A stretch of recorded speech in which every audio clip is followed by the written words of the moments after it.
वहां आते ही उन्होंने अपनी स्पेशल इंटेलिजेंस के चीफ को फोन करके अपने कमरे में आने को कहा। 5 मिनट के अंदर अंदर इंटेलिजेंस चीफ आ गया। कमांडिंग ऑफिसर ने अपने मेज के दराज से 2 ग्रुप फोटो निकाल कर दिखाई, जो गर्ल्स हॉस्टल के ऑफिस के साथ वाले कमरे में उस वक्त उतार दी गई जब शेर खान और बुल खान हशमत बीबी उर्फ राम दुलारी से बातें कर रहे थे। कमांडिंग ऑफिसर ने हशमत बीबी यानी राम दुलारी की फोटो पर उंगली रखते हुए कहा, इस ग्रुप फोटो में से उस औरत की तस्वीर को अलग करके उसे एनलार्ज करवाएं और उसके बाद से प्रिंट बनवा लें और ये फोटो सूबे के तमाम पुलिस स्टेशनों पर पहुंचा दी जाए। अपनी इंटेलिजेंस के ओहदेदारों को भी उसकी एक कॉपी देकर शहर के अहम नाकों और मकामात पर तैनात कर दें और उन्हें हिदायत जारी कर दें कि जहां इस शक्ल की औरत नजर आए उसे वहीं गिरफ्तार कर लिया जाए। इंटेलिजेंस चीफ ग्रुप फोटो लेकर फौरन चला गया। शेर खान ने कमांडिंग ऑफिसर से कहा, सर ये मेरी और गुल खान की नाअहलियत है कि हम इस औरत को पहचान न सके और उसके धोखे में आ गए। सीओ ने कहा, इस औरत ने जिस अय्यारी से ये ड्रामा खेला है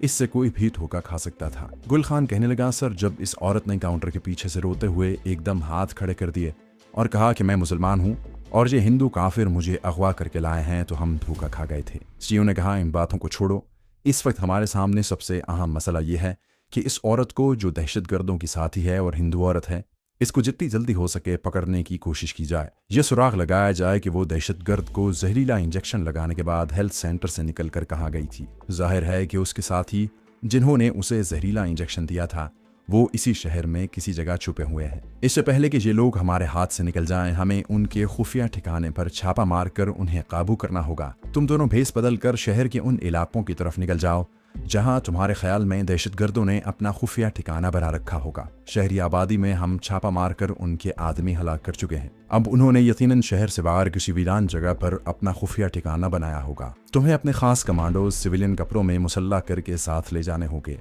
फिर सीओ ने बुल खान से कहा, तुम शहर के जुनूबी इलाके में जो वीरान जगह हैं उस तरफ निकल जाओ और शेर खान तुम शहर के शुमाली इलाके में निकल जाओ। हमें हर हालत में जितनी जल्दी हो सके इन दहशतगर्दों के ठिकाने का सुराग लगाकर उन्हें या तो गिरफ्तार करना है या उन्हें वहीं गोलियों से भून डालना है। जाओ और फौरन अपना काम शुरू कर दो। शेर खान और गुल खान सलाम करके उसी वक्त कमरे से निकल गए। कमरे से बाहर निकलते ही वो अलग अलग होकर अपने अपने काम में मसरूफ हो गए। गुल खान ने देहाती आदमी का भेस बदला, अपने साथ 4 मुसल्लाह कमांडो मुजाहिदों के भी देहाती हुलिये बनाकर साथ लिया और जीप में बैठकर शहर के जुनूबी इलाके की तरफ निकल गए। शेर खान ने भी अपने साथ 4 आदमी लिए, खुद भी देहाती आदमियों के कपड़े पहने, अपने मुजाहिदों का भी देहाती हुलिया बनाया और बंद जीप में सवार होकर शहर के शुमाली इलाके की तरफ चल पड़े। भरा हुआ पिस्तौल शेर खान ने अपने लिबास के अंदर छुपा लिया था। चारों कमांडो मुजाहिदों ने भी भरी हुई एक स्टेन गन अपने लंबे देहाती कुर्तों के अंदर छुपा ली थी।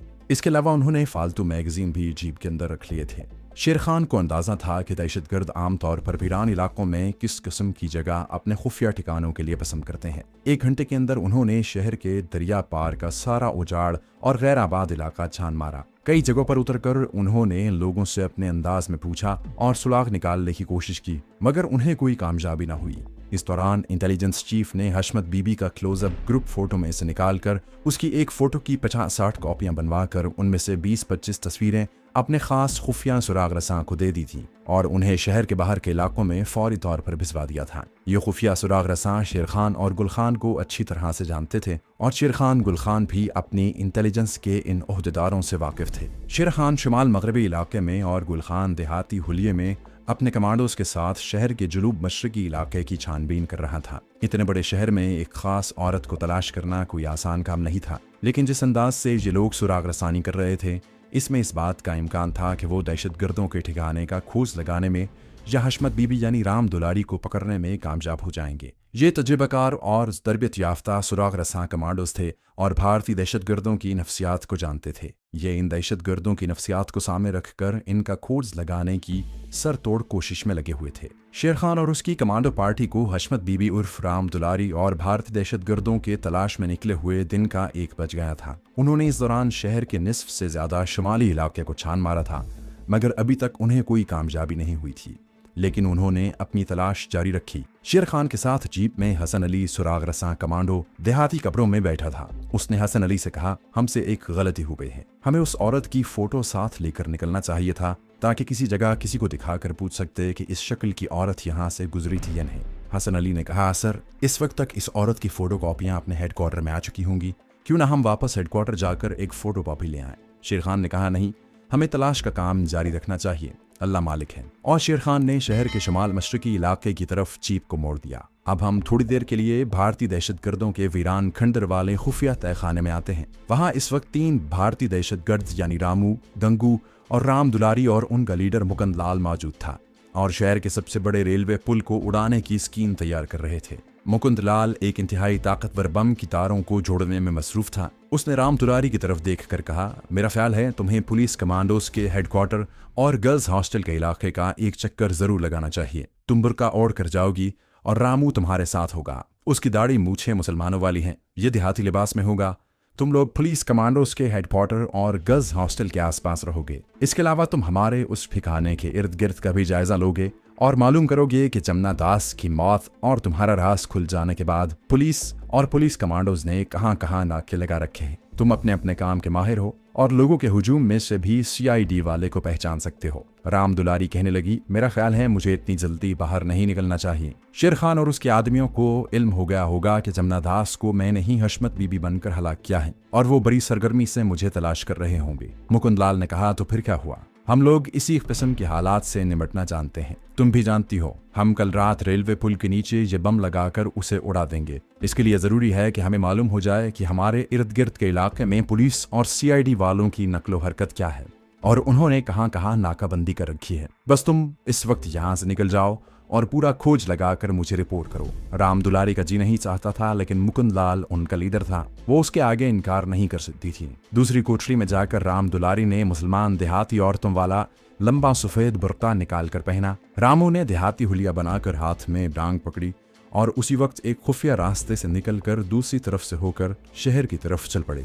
इधर राम दुलारी और रामू खुफिया ठिकाने से निकलकर शहर की तरफ रवाना हुए तो दूसरी तरफ उस वक्त शेर खान अपने मुसल्ला आदमियों के साथ बंद जीप में सवार शहर के शुमाल मशरकी इलाके की एक वीरान सी सड़क पर चला जा रहा था और दोनों जानिब और सामने की जानिब एक एक दरख्त एक एक टिब्बे को गहरी नजर से देख रहा था। एक जगह दरख्त के नीचे चाय की एक दुकान थी, करीब ही लारी खड़ी थी। लारी के कुछ मुसाफिर वहां चाय पी रहे थे। शेर खान ने जीप आहिस्ता कर दी। जब वो चाय की दुकान के करीब से गुजरे तो हसन अली ने कहा, सर, अपना एक आदमी बैठा हुआ है। कहाँ? और शेर खान ने जीप रोक दी। हसन अली ने चाय की दुकान की तरफ इशारा किया। शेर खान ने देखा कि चाय की दुकान के बाहर सब्ज चोला पहने एक फकीर जमीन पर बैठा चाय पी रहा था और चाय पीते हुए लारी से उतरते हुए मुसाफिरों को उकाबी निगाहों से भी देख रहा था। हसन अली ने कहा, सर, ये बशीर हुसैन CID ऑफिसर है। अब शेर खान ने भी उसे पहचान लिया था। उसने हसन अली से कहा, CO साहब ने इंटेलिजेंस चीफ को हशमत बीबी की फोटो कॉपियां तमाम CID वालों को देने का ऑर्डर किया था। हो सकता है इसके पास एक फोटो हो।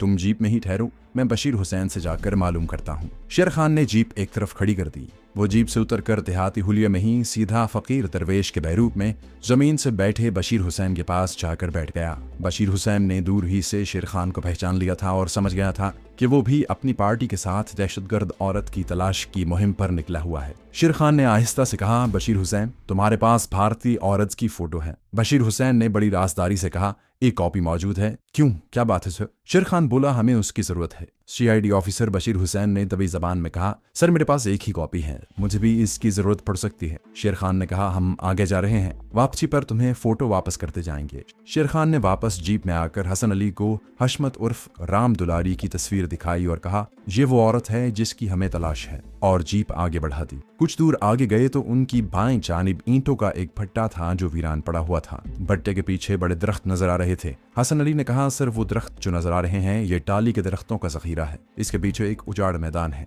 मेरा ख्याल है इस जखीरे में चलकर देखना चाहिए। शेर खान को हसन अली की तजवीज़ पसंद आई। उसने गाड़ी को दरख्तों के जखीरे की तरफ मोड़ दिया। अजीब इत्तेफाक की बात है कि ये वही दरख्तों का जखीरा था जहां से 2-3 बार गुजर कर राम दुलारी आती जाती रही थी, और इसी जखीरे के अकब में जो उजाड़ मैदान था उसके आखिरी किनारे पर वो पुरस्रार वीरान तारीखी खंडर था जिसके नीचे भारतीय दहशतगर्दों ने अपना खुफिया ठिकाना बनाया हुआ था। जखीरे के किनारे पर पहुंचकर शेर खान ने जीप रोक दी और हसन अली से कहा, तुम गाड़ी में ही बैठो, मैं अकेला जखीरे में जाता हूँ। जखीरे के अंदर गाड़ी के गुजरने की जगह भी नहीं थी। साथ साथ दरख्त खड़े थे। इनके दरमियान छोटी सी पगडंडी बनी हुई थी। शेर खान देहाती लिबास में उस पगडंडी पर चल पड़ा। वो दाएं बाएं गहरी नजरों से देखता जा रहा था। जखीरे में कोई इंसान नजर नहीं आ रहा था। पगडंडी पर चलते चलते जब वो उस जगह पहुंचा जहां जखीरे के दरख्तों का सिलसिला खत्म हो जाता था और आगे उजाड़ मैदान शुरू होता था, तो शेर खान की निगाह एक बूढ़े पर पड़ी जो एक दरख्त के नीचे कपड़ा बिछाए बैठा उसमें सूखी शाखें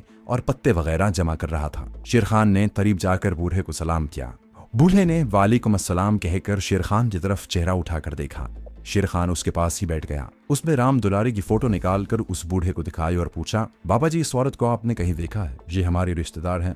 इसका दिमाग ठीक नहीं, घर से निकल गई है और हमें इसकी तलाश है। बूढ़े ने तस्वीर को गौर से देखा और बोला, इस शक्ल की औरत को मैंने आज सवेरे यहाँ से गुजरते देखा है। शेर खान ने जल्दी से पूछा, वो किस तरफ जा रही थी? बूढ़े ने वीरान मैदान की तरफ इशारा करके कहा, ये उस खंडर मैदान की तरफ गई थी, आगे पता नहीं कहाँ गई। शेर खान ने उठते हुए बूढ़े का शुक्रिया अदा करके उसे सलाम अलैकुम कहा और तेज तेज कदमों से जीप में वापस आ गया। उसने हसन अली से कहा, हसन अली, थोड़ा सा खोज मिल गया है। और फिर जीप स्टार्ट करके उसे जखीरे के जरा आगे ले जाकर एक तरफ रोक दिया और हसन अली से कहा, अपने आदमियों को ले आओ जल्दी। हसन अली फौरन जीप के पीछे चला गया। शेर खान वहीं दरख्तों और झाड़ियों के दरमियान बैठ गया। दूसरे ही लम्हे उसकी पार्टी के चारों मुजाहिद कमांडो, जो सारे के सारे देहाती लिबास में थे, जीप से कूदकर दौड़ते हुए अपने कमांडर शेर खान के पास आकर बैठ गए। शेर खान ने कहा, सुनो जवानों, हमें टारगेट का सुराग मिल गया है। वो यहाँ से करीब ही है। तुम में से एक जवान जीप में ही रहेगा और हमारे सिग्नल देने पर मौका मिलते हमारे पास आ जाएगा। ये सिग्नल फाख्ता की आवाज में होगा। तुम इससे वाकिफ हो। मैं और हसन अली आगे जाएंगे, तुम तीनों जवान बिखर कर हमारे पीछे आओगे। उसके फौरन बाद शेर खान और हसन अली दरख्तों में मैदान की तरफ चलने लगे। कुछ फासला डालकर तीनों मुजाहिद कमांडो भी उनके पीछे पीछे चल पड़े। जखीरे में से निकलने के बाद सामने वीरान उजाड़ मैदान था। हसन अली ने कहा, सर एक सेकंड रुकें। शेर खान वहीं रुक गया। उन्हें रुकता देखकर उनके पीछे कुछ फासला डालकर आने वाले तीनों कमांडो मुजाहिद भी रुक गए। हसन अली जमीन की तरफ देखते हुए बैठ गया। शेर खान भी बैठ गया। जमीन की मिट्टी भुरभुरी थी और उस पर जूतियों के निशान थे। हसन अली बड़ा माहिर खोजी भी था। उसने पांव के एक निशान पर उंगली रखकर कहा, सर ये किसी औरत की जूती के निशान है। ये सामने की तरफ जा रहे हैं और उस तरफ देखें, जहां भी उसी औरत की जूतियों के निशान हैं, मगर इनका रुख जखीरे की तरफ है। इसका मतलब है कि ये औरत मैदान की तरफ से आकर जखीरे में दाखिल हुई थी और फिर उस जगह से जखीरे में से निकलकर मैदान की तरफ गई थी। हसन अली उठ खड़ा हुआ। शेर खान भी खड़ा हो गया। हसन अली बराबर झुककर जमीन को देख रहा था। कहने लगा, सर इस औरत की जूतियों के निशान ये देखें, आगे जा रहे हैं। मुमकिन है वही औरत हो जिसकी हमें तलाश है और जो बकौल बूढ़े आदमी के दिन के वक्त उधर से गुजरी थी। शेर खान ने भी झुककर देखा। जमीन पर जूतों के दूसरे निशान भी थे, मगर वो निशान बड़ी जूतियों के थे। हसन अली ने कहा, औरत की जूतियों के निशान छोटे हैं। और वो औरत की जूतियों के निशान के साथ साथ मैदान में आगे बढ़ने लगे। उन्हें आगे बढ़ता देखकर उनके पीछे आने वाली कमांडो पार्टी भी आगे चल पड़ी। मैदान में आने के बाद कमांडो पार्टी के तीनों जवान दाएं और बाएं जानिब और ज्यादा फासला डालकर चल रहे थे। दूर से देखने पर यही मालूम होता था कि ये देहाती अपनी अपनी राह चलते अपने गांव जा रहे हैं। औरत की जूतियों के निशान मैदान में बराबर आगे बढ़ते जा रहे थे। आगे मिट्टी का एक टीला था, वहां से जूतियों के निशान दाएं जानिब मुड़ गए। कमांडो पार्टी भी उसी जानिब मुड़ गई। टीले से निकलकर औरतों की जूतियों के निशान फिर सीधे जाने लगे।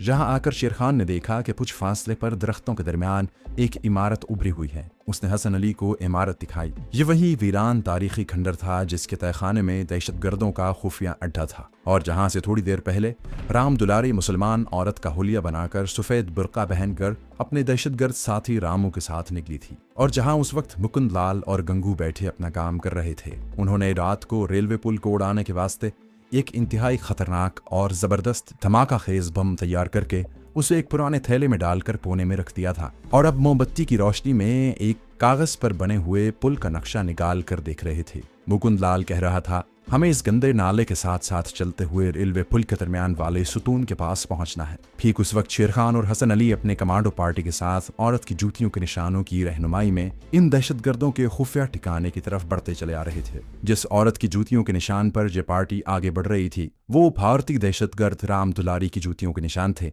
जो सीधे पुरानी तारीखी खंडर की तरफ जा रहे थे। खंडर से 150-200 गज के फासले पर आकर शेर खान और हसन अली बैठ गए। उनके पीछे आने वाले तीनों कमांडो भी वही बैठ गए। हसन अली ने पांव के निशान देखते हुए कहा, सर, औरत के पांव के निशान सामने वाले खंडर की तरफ जा रहे हैं। मुझे यकीन है कि ये उसी औरत के पांव की जूतियों के निशान हैं जिसकी हमें तलाश है। शेर खान ने कहा, ठीक है, हम सामने की तरफ से खंडर में जाने की बजाय उस तरफ दाएं पहलू से होकर जाएंगे। और दोनों उठकर खंडर की दाएं तरफ से होकर आगे बढ़े। वो खंडर के अकब में आ गए। दिन की रोशनी चारों तरफ फैली हुई थी। हसन अली ने झुककर जमीन को देखा और आहिस्ता से कहा, सर, ये देखें, इस औरत के पांव के निशान जहां तक आ रहे हैं